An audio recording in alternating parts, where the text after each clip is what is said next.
On est dans l'année 5786. Medaber Israël Chavi Meranana. Et on est parachat Lech Lecha. C'est une paracha ikarit. C'est un fondement de la religion juive. Et surtout, ça nous donne une idée de comment employer notre vie. Lech Lecha, va pour toi. On comprend même difficilement le mot Lech Lecha. Je vous lis le premier passou. Voyez, Hashem el Avram, il s'appelait encore Avram. Oui, il a dit Hashem à Avram, Lech Lecha, va pour toi. Qu'est-ce que ça veut dire va pour toi? Ça peut avoir plusieurs sens. Va parce que tu as beaucoup à gagner en faisant ce que je te dis. Ça peut vouloir dire Lech Lecha, va vers toi. Qu'est-ce que ça veut dire va vers toi? Ça veut dire rencontre-toi à toi. Toi, tu ne sais pas qui tu es. Rencontre-toi à toi. D'accord? Lech Lecha, va-t'en, Me'artsecha, de ta terre, Mimolat Techa, de l'endroit où tu es né, ou Mibeit Avicha, et de la maison de ton père. Normalement, on quitte d'abord la maison de son père, ensuite l'endroit où on est né, et ensuite le pays dans lequel on est. Donc ici, en inversant les choses, il est bien clair que la Torah est en train de nous donner un message particulier. Le sens le plus simple, qui est retenu généralement dans le pshat, dans le sens littéral, la Torah a commencé par la difficulté la plus faible pour aller à la difficulté la plus importante. Artsecha, tu la quittes, bon, assez facilement. Un peu moins facilement, Molad Techa, l'endroit où tu es né. Regardez encore aujourd'hui, les gens qui sont nés en Israël, ils s'appellent encore Tunisiens, Algériens, Marocains. Et pas que Marocains, je viens de... non, moi je suis de Kazan, non, je suis Mogador. Non, je suis Mogador, oui. Et donc, vous voyez que Molad Techa, on ne la quitte pas facilement. Beit Avicha, c'est encore plus difficile à quitter. Parce qu'on est famille intelle. Chez nous, on fait comme ça. D'accord? Et on ne bouge pas. Naturellement, les femmes qui changent de famille, elles ont un problème de diplomatie important à régler, mais elles le font avec doigté et tout se passe bien. Mais le message ne s'arrête pas là, évidemment. Qu'est-ce que la Torah veut nous dire? Je continue. Donc, quand tu quittes, tu iras El Haaretz Asher Areka. De nouveau une interrogation. Vers la terre que je te montrerai. Comment tu veux partir si tu ne connais pas la destination? Oui? Qu'est-ce que veut le Passouk? Qu'est-ce qu'il nous demande? Il inverse déjà les difficultés à quitter et ensuite il nous donne l'ordre de partir. Il a donné à Hachem l'ordre de partir à Abraham sans lui donner de destination. Je te la montrerai. Va vers la terre que je te montrerai. D'accord? Et naturellement, il lui annonce qu'il aura des grands brachot, il sera des goïgados, je ferai de toi un grand peuple, parce que vous savez que quand on quitte un endroit, généralement, on se développe moins facilement, les familles se développent moins facilement. Et tu vas avoir des brachot, alors que quand on quitte l'endroit, il faut rétablir les bases naturelles de la bracha pour que se réhabituer, que les relations, les choses, etc., permettent de faire de grandir normalement. Le nom aussi. Vagadla, c'est Shemecha. Quand on va dans un autre endroit où on ne connaît pas, ben on ne nous connaît pas. Et que donc, on ne nous connaît pas, donc on n'a pas de renom. Ve bracha. Et toi-même, tu seras une bracha. C'est-à-dire, quand tu diras d'un tel qui sera béni, il sera béni. D'accord? Donc il a beaucoup à gagner. Je reprends. Il lui dit, Lech Lecha, va pour toi, avec deux sens. Pour que tu aies des bénéfices de ton départ, alors que d'habitude, on ne gagne pas beaucoup à partir. Oui? On perd plutôt. D'accord? Lecha aussi, va vers toi. Vers toi quoi? Vers toi quoi? Oui? Et quitte ta terre, quitte l'endroit où tu es né, quitte la maison de ton père. Alors que normalement, on quitte d'abord la maison du père, on claque la porte. Ensuite, on quitte la ville et ensuite, on quitte le pays. Et vers une terre que je te montrerai. Partir sans destination. D'accord? Ceci nous interpelle vraiment. La Torah, elle nous parle, à nous, chaque année, et elle nous dit de partir. Partir vers où? Vers quoi?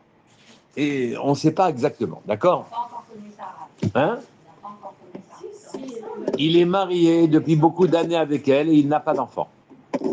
Et justement, en partant, il lui dit, ton mazal se trouve ailleurs. Vous comprenez ici que les choses sont plus complexes que celles qui nous apparaissent scientifiquement. Il y a un endroit que oui, et un endroit que non. Il y a un endroit où ça marche, un endroit où ça ne marche pas. Il y a une heure où ça marche, une période où ça marche, une période où ça ne marche pas. Et il y a une période où ça ne marche plus quand ça a marché. D'accord? Les choses sont beaucoup plus fines et beaucoup plus subtiles qu'elles n'apparaissent à nos analystes financiers, à nos ingénieurs, à nos scientifiques et compagnie, qui nous commandent de démolir, de faire attention à la couche d'ozone et qui ne font pas attention à la moralité. La moralité, elle a amené à la destruction du monde, la couche d'ozone, la vérité. Si on devait devenir écologiste pour éviter que le monde ne soit débordé, que les mers ne montent, il faudrait simplement arrêter l'immoralité dans le monde et ça ira très bien. Voilà. Donc ici, les choses sont subtiles, d'accord? Donc, va elecha, lech lecha, va vers toi, mais vers moi, mais qui je suis? C'est là tout le problème, d'accord? Ensuite, il y a un gros problème, c'est que dans la paracha précédente, il a l'air de ne pas nous donner de destination, d'accord? Mais dans les derniers mots de la paracha précédente, c'est marqué, Vayikar, un petit peu haut,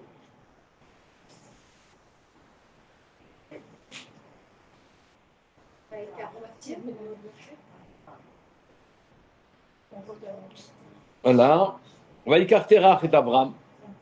Abraham, je suis au pasuk Lamed Aleph, dans la paracha d'avant, Vayikar Terach d'Abraham. Donc Terach, le père d'Abraham, a pris Abraham, Beno, son fils, Ve'et Lot ben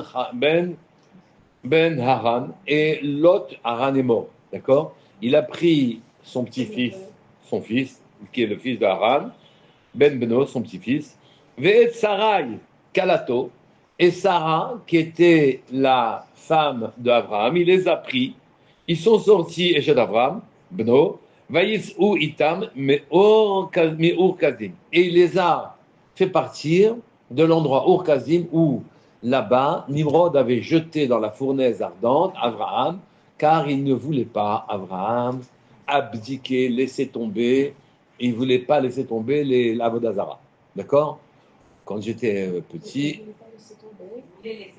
il voulait laisser tomber l'Avodazara. Oui, pardon, évidemment. Oui.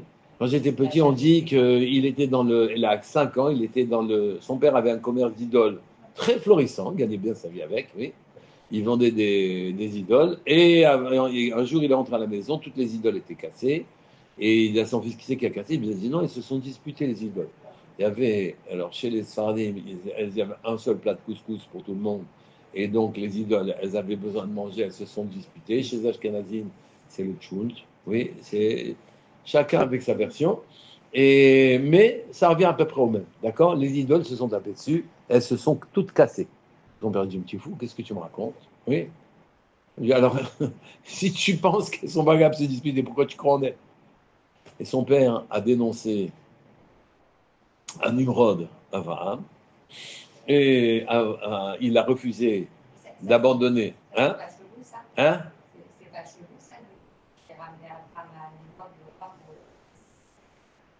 C'est pas quoi?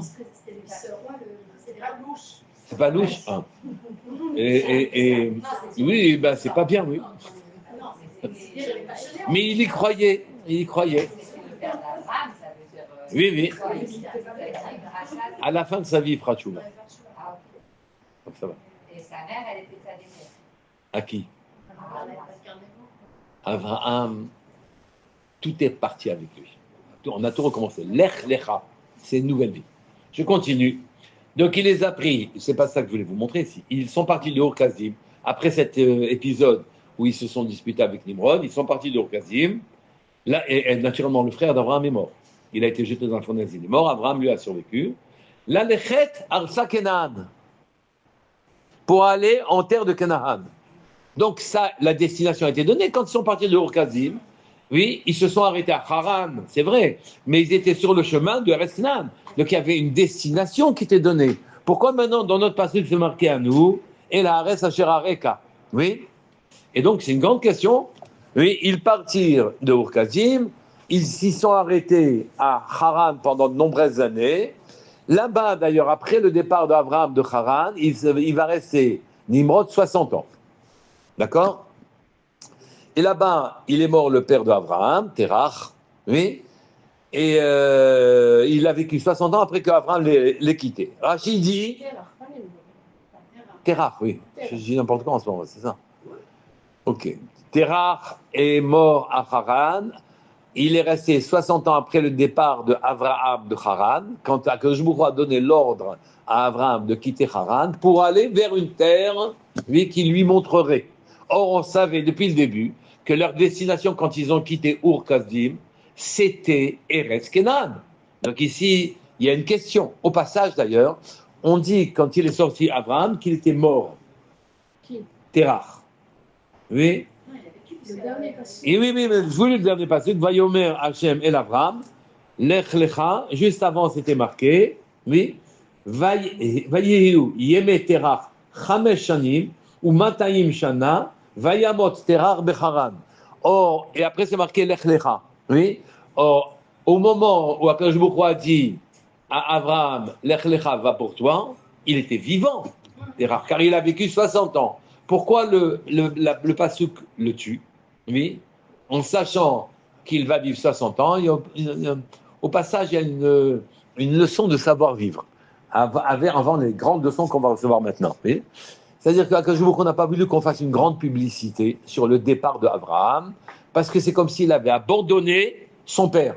Et c'est pas très bien d'abandonner son père. Oui. Alors on dit, la Torah dit, il est mort. On ne comprend pas. Hein. Il est mort, mais il n'est pas mort. Tout le monde sait qu'il est vécu encore 60 ans après. On dit non, mais c'est pas. Il est mort parce que, en vérité, il était comme mort car il faisait Avodazara. Il a continué de faire Avodazara malgré qu'il ait vu qu'Abraham ait survécu après avoir été jeté dans la fournaise. Il a continué. Et donc, c'est pas qu'il a abandonné son père, c'est qu'il a abandonné un monsieur qui faisait Avodazara. C'est qu'il était comme mort. Mais la Torah dit ça pour éviter une grande publicité au départ d'Abraham. Il dit, il est mort. Il n'est pas mort, il est comme mort. D'accord? Mais en vérité, pourquoi il est parti? Il n'y a même pas besoin de se justifier. Il est parti parce qu'Hachem lui a dit, tu t'en vas.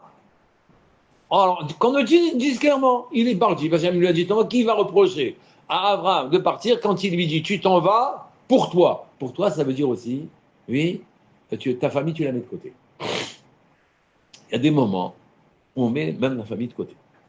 D'accord? Analysons ce départ d'Abraham et voyons ce qu'il nous en fait. D'accord?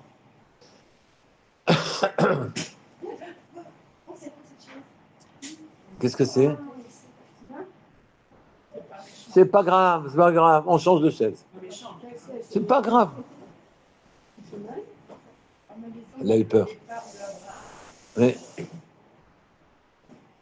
Et donc, à propos de Noah, c'était écrit Et ha-Elokim italer Noah. Ça va? Avec Hachem, il allait Noah. C'est-à-dire, Hachem lui disait quoi faire, et il le faisait. Et Noah allait comme ça. Et ha-Elokim italer Noah. À propos d'Abraham, c'est marqué qu'il doit le devancer. Qu'est-ce que ça veut dire devancer Hachem? Il devance It alech lefanai ve'yeh tamim. It alech, c'est déambule. Va dans un chemin hésitant, oui, et il ne sait même pas où il va, mais vas-y, oui. It alech lefanai, va devant moi. N'attends pas les ordres, devance-moi. Pourquoi on devrait devancer? C'est tellement plus simple qu'on nous dise, quand un enfant, vous lui dit, va faire les courses, il va te dire, mais je vais où et quand je pars et qu'est-ce que j'achète, etc. Sinon, ça ne sert à rien de partir. Il a dit à Abraham, va, déambule, tu as l'air devant moi. Hésite dans ta démarche. Que ta démarche soit hésitante, c'est pas grave, mais devant moi. C'est toi qui prends un chemin, tu vas créer un chemin. Oui, et Yetamim, et fais confiance. À propos de Yetamim, oui, qu'est-ce que ça veut dire Tamim? Tamim, ça veut dire intègre. Mais intègre, on ne sait pas ce que ça veut dire. Ça veut dire intègre. Oui. Intègre, ça veut dire. J'ai entendu une histoire d'un homme qui s'appelait Monsieur Cohen et qui a eu un triple pontage. Et ce triple pontage, il laissait en Dieu aux enfants. Écoutez, il va rentrer dans un coma. S'il ne se réveille pas au bout de 2 jours, les statistiques montrent que c'est fini pour lui. D'accord? Et c'est fini, donc n'ayez pas d'espoir. Donc ils attendaient en priant naturellement le deuxième jour, et au deuxième jour, ce monsieur Cohen ne s'est pas. C'est un rave d'ailleurs. Ce rave Cohen ne s'est pas réveillé. Troisième jour, c'est pas réveillé. Quatrième jour, c'est pas réveillé. Cinquième jour, c'est pas réveillé. Ça veut dire, statistiquement, c'est fichu. Oui. Sixième, c'est pas réveillé. Septième, il s'est réveillé en sautant du lit. Il a sauté du lit et il est allé dans le fauteuil d'à côté du lit. Alors, tout le monde, naturellement, de s'étonner, mais que s'est-il passé? Oui, tu as fait mentir les statistiques. Oui, c'est pas, il faut demander la permission aux scientifiques avant. Oui. Et donc, il dit, écoutez, vous savez, je suis monté, comme tout le monde monte, quand on monte, on passe devant le Beddin Shel Ma'ala, le tribunal d'en haut, et ils m'ont demandé la chose suivante. Il dit, je vous raconte ce qui s'est passé parce que ça va vous servir. Et ça va nous servir aussi à nous. Et je vous raconte ce qui s'est passé. Et ben, le Beddin m'a dit, écoutez, écoute, pour quelle raison tu devrais te réveiller, vivre, revivre? Oui. En fait, donne-nous des raisons. D'accord. Et écoutez, j'étais quand même Rosh Yeshiva pendant 40 ans. J'ai été des élèves à avancer dans la Torah, etc. Si c'est vrai, c'est vrai. C'est vrai, mais Rosh Yeshiva, il a quand même beaucoup de kavod. Hein. Tout le monde, il dit kavod à Rosh Yeshiva, kavod à ceci, kavod à cela, etc. Bah, bah, top. Tu as eu ton Sahara un peu sur Terre quand même, ouais. C'est pas carré. Il dit, vous savez, pendant 60 ans, je me suis levé au net. Pendant 60 ans, je me suis levé au net. Et le net, l'histoire est avant. Hein. C'est pas le net, on fait la suite là. Il y a tout le temps avant. 60 ans. Roquefort. J'ai toujours été honnête. Monsieur. Je me suis toujours levé au net Sahama pour faire la tfila. Et des fois, c'est très très tôt. Oui. Et il dit, c'est vrai, mais tout le monde t'a vu. Donc, je dis, oui, tout le monde t'a vu. Et donc, tout le monde t'a vu. Et donc, ils disent, oh, ce monsieur, ce monsieur, il est sérieux. Il se lève honnête. Et donc, c'est pas suffisant pour se réveiller. Il a dit, une fois, quand j'allais à la choule vendredi soir, sur mon trajet de la choule, j'entends des cris dans une maison. Et ça criait. Je me suis dit, bon, c'est quand même un peu normal. Tous les vendredis, il y a des problèmes dans les maisons, les femmes sont pressées, les hommes sont pressés, tout le monde est sous pression. Oui. Et donc, bon, ça y est, c'est pas grave. Mais les cris persistaient, ils continuent à marcher, les cris persistent, et ils sont aigus, forts comme ça. Il marche encore, puis après, il a un regret. Il retourne en arrière et il va voir qu'est-ce qui se passe dans cette maison en disant j'espère que je ne fais pas une bêtise en me mêlant de ce qui ne me regarde pas. Oui. Et il rentre dans la maison et il voit des enfants en larmes, en pleurs, hurlant, etc. Il vous dit où sont papa et maman? Il dit ben, c'est simple, maman, ils se sont disputés et maman, elle a quitté la maison et papa, il est allé derrière elle pour la faire revenir et nous, on est seuls. Je dis mais c'est rêve Shabbat. Ben oui, c'est Erev Shabbat. Il dit, mais ils ont préparé les plats et tout ça. Je dis, non, ils ont rien, tout est en l'air. Voilà. Alors le Rav a branché la plata, a mis les petits pois du vendredi soir sur la plata et la daf du midi sur la plata. Il a consolé les enfants, il a allumé les nérotes, il a tout fait comme ça. Donc les enfants, ça les a un peu calmés, mais naturellement, ils étaient inquiets pour les parents. Je dis rien. C'est intéressant.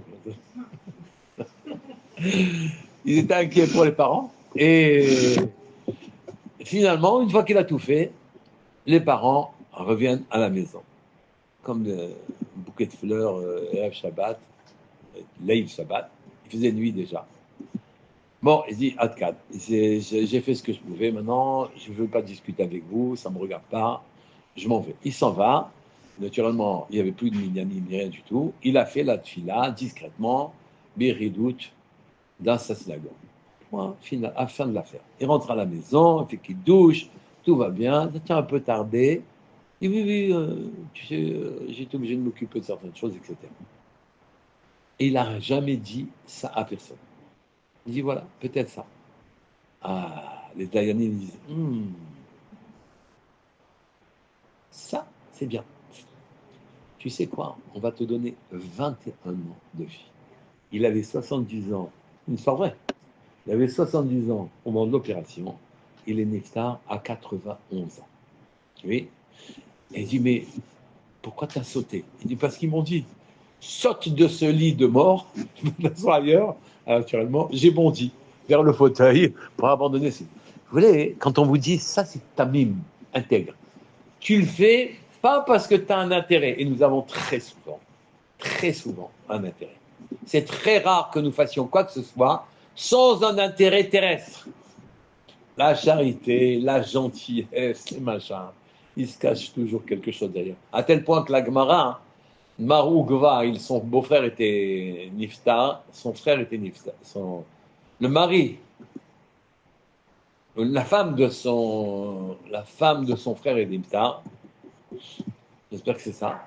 Et il a voulu s'associer au deuil de... Non, le frère de sa femme est Nifta. Et donc il a voulu être associé au deuil, etc.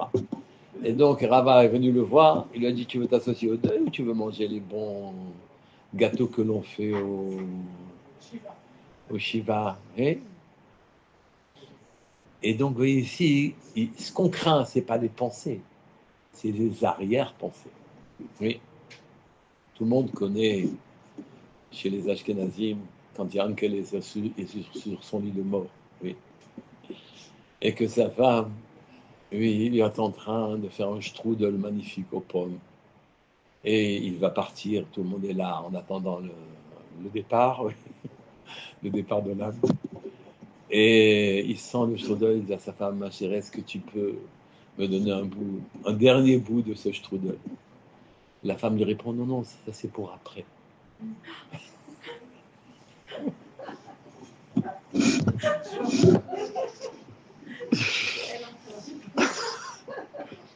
Revenons.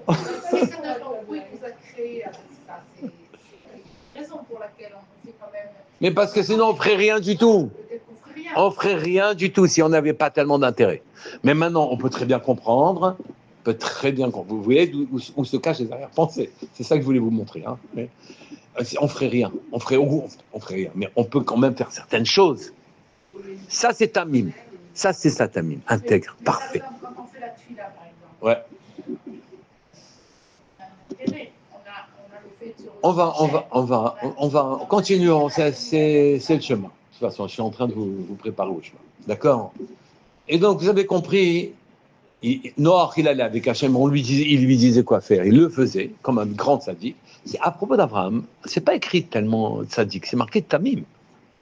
Vous savez que tous les gens qui agissent... Abraham ou Noach? Tamim. Hein? Noach, c'est sadique. Abraham, c'est pas marqué tamim. Ça dit Tamim, Ayab Dorotav. C'est Noach. Oui, et Abraham. Veillez Tamim. Tous les gens qui agissent, oui, ils font des erreurs. Sadik, c'est difficile. Mon cher Rabbeinu, c'est pas écrit Sadik à son propos. Le seul sur lequel qui est un grand acteur et sur lequel c'est écrit Sadik, c'est Yosef, autant où il n'était pas acteur, autant où il était esclave. D'accord? Quand on agit, c'est très difficile d'avoir une perfection alors qu'on est obligé de faire tout coïncider. D'accord? Donc ici, Abraham, lui, il a une destination. Il lui a dit, vers la terre que je vais te montrer. Ça veut dire, une terre que je vais te montrer, ça veut dire quoi? Ça veut dire, une terre, même si elle existe, tu ne la connais pas. Une terre que je vais te montrer. Puisque tu vas vers Canaan, oui, donc la destination physique est clairement établie. Ce qui n'est pas établi, c'est qu'est-ce que c'est Canaan. Oui, et donc vers la terre que je vais te montrer, c'est une terre qui existe, mais tu ne la vois pas. Elle est là, mais tu ne la vois pas. Tu ne sais pas y aller, d'accord? Une terre qui, bien qu'elle soit là, est invisible, une terre qu'il te faut découvrir. D'accord? Et donc, tu ne pourras pas la découvrir tout seul. C'est une terre que je te montrerai, dit Hachem. Je vais te la montrer sur terre, d'accord? C'est moi qui va te montrer. Les brachot, tu en recevras, mais c'est pas même pas ça le problème. Oui? Le problème, c'est que je vais te montrer un monde que tu connais pas, d'accord? Et les Chachamim ajoutent, notamment Rav Saadia Gaon, qui est un grand Gaon, un grand Mekubal, qui a été cité par le Baal Shem Tov, et qui dit Ve'od odi'a tiv'acha ba'olam. Je vais faire connaître ta nature dans le monde. Oui, c'est marqué dans le monde. C'est pas marqué sur terre. Sur terre, ça veut dire je vais faire connaître sa nature sur terre. Tu auras une bonne réputation. Les gens ils vont dire Abraham, c'est quelqu'un de bien. C'est pas ça. Et c'est je vais faire connaître ta nature dans le monde, d'accord? C'est en vérité que nous avons une nature immédiate et une nature médiate. Une nature pas évidente. On a deux natures. Cette nature, c'est notre nature, celle qu'on ne connaît pas. Oui.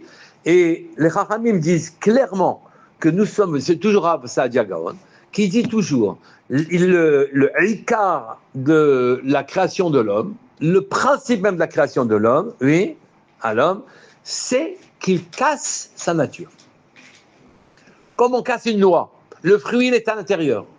Notre nature, qu'on défend avec bec et ongles, griffes et ongles, oui, notre nature n'est pas destinée à vivre telle que, elle est destinée à ouvrir l'écorce pour pouvoir trouver notre véritable nature.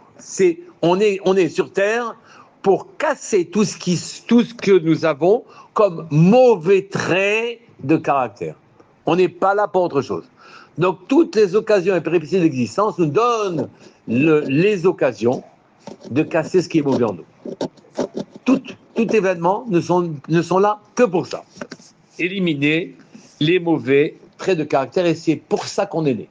On a naturellement une enveloppe physique, on a un caractère un peu physique, adapté à l'enveloppe physique et au monde physique, oui, et se cache derrière cette écorce-là la véritable personnalité des personnes, et ça, naturellement, pour l'éducation sulmine, il va falloir faire ça aussi pour les enfants, pour ouvrir leur écorce et leur permettre de dévoiler leur véritable personnalité. D'accord? Et je ferai monter ton niveau pour faire connaître ta nature ba'olam dans le monde. De quel monde on parle? Aéret, c'est notre monde à nous, physique. Aolam, c'est le monde d'en haut. Le monde, non, le vrai monde.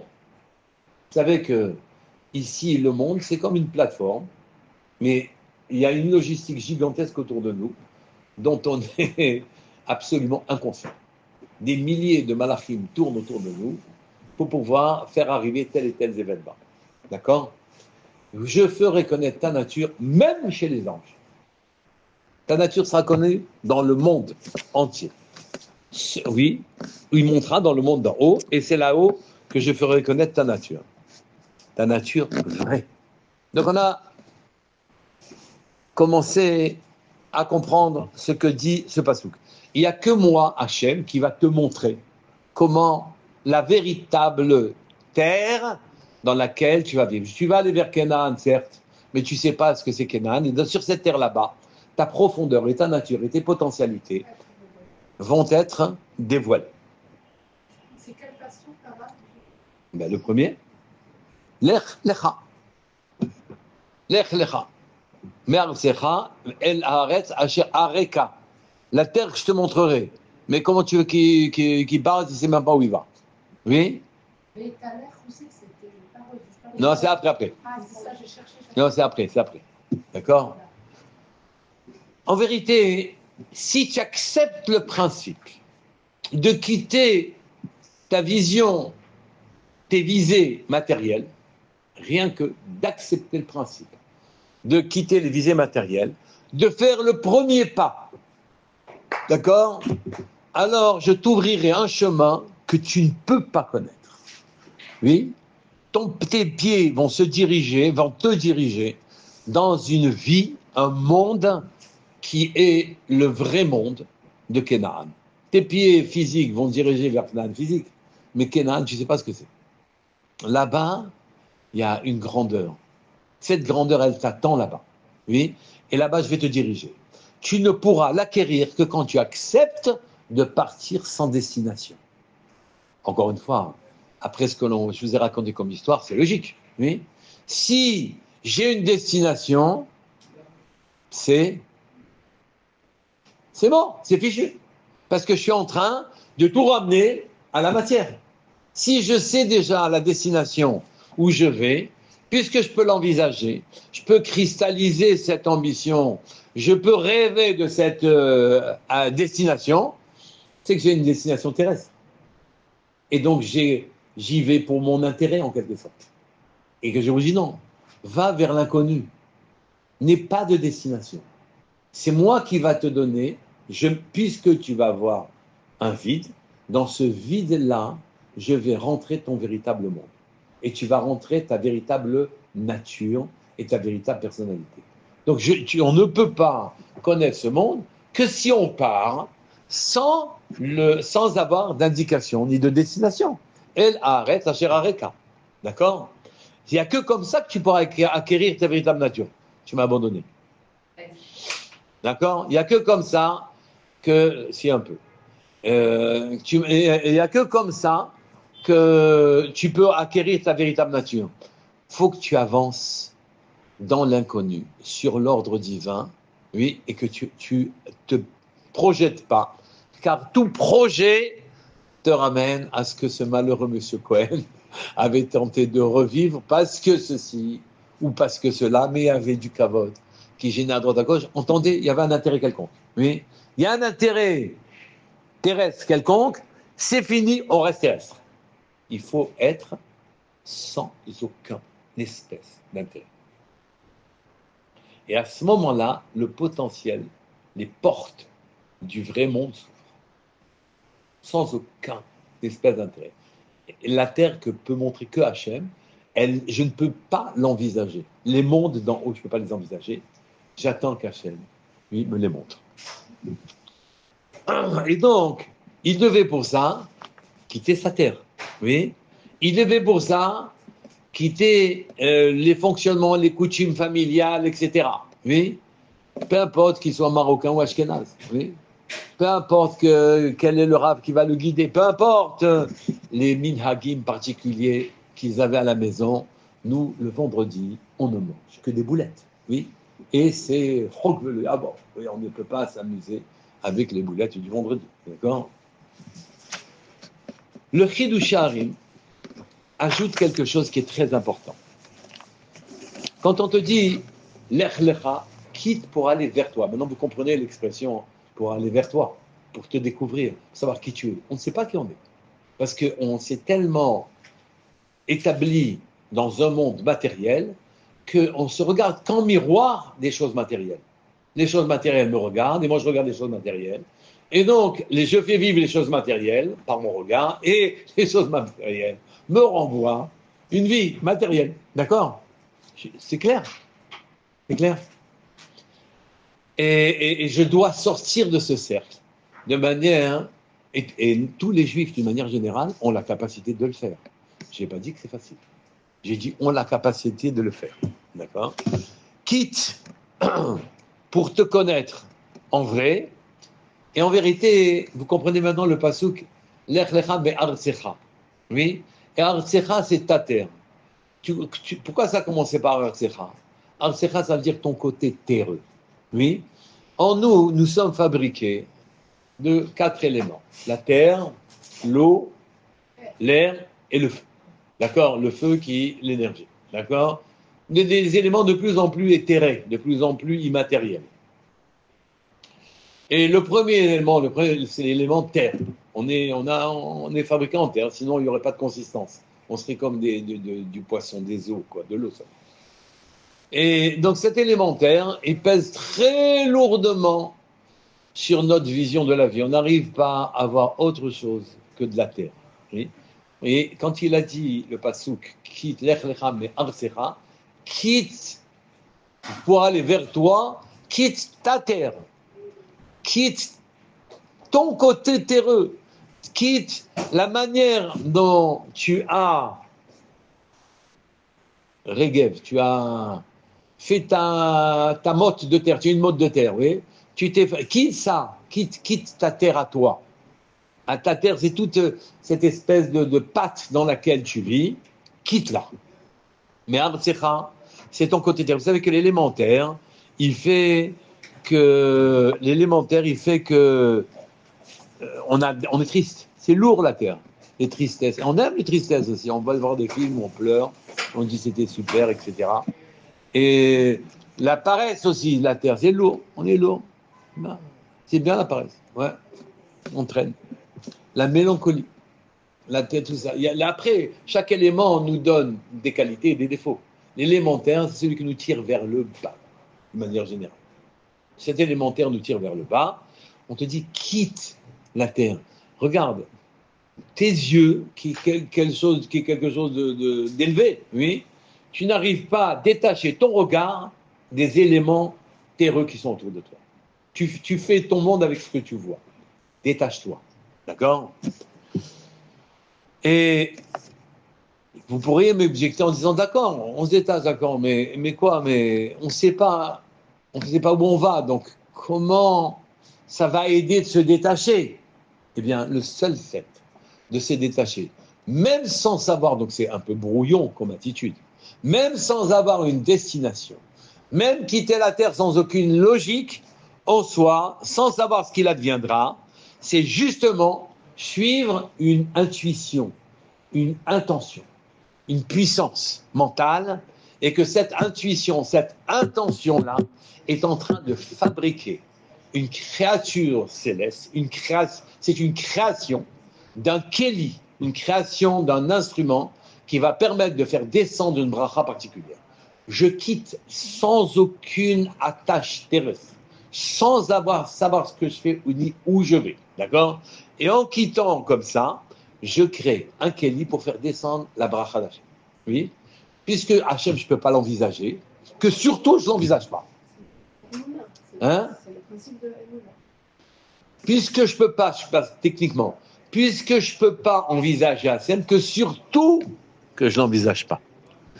Mais c'est très difficile de créer un vide très dur, et ça demande beaucoup d'exercice. Oui?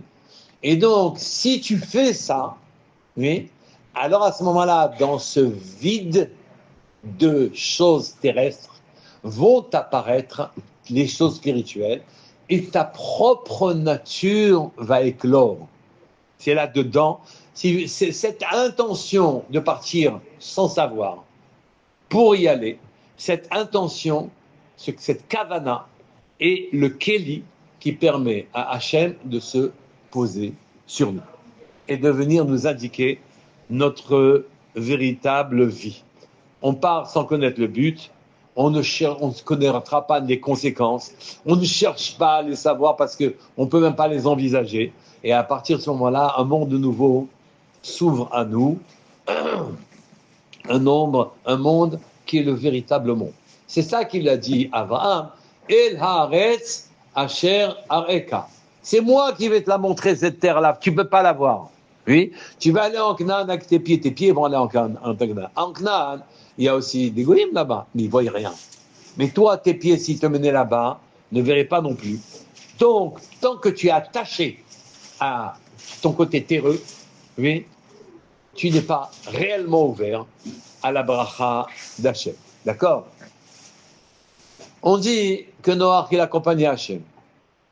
On dit qu'Abraham, il devait aller en avant et espérer en Hachem. D'accord?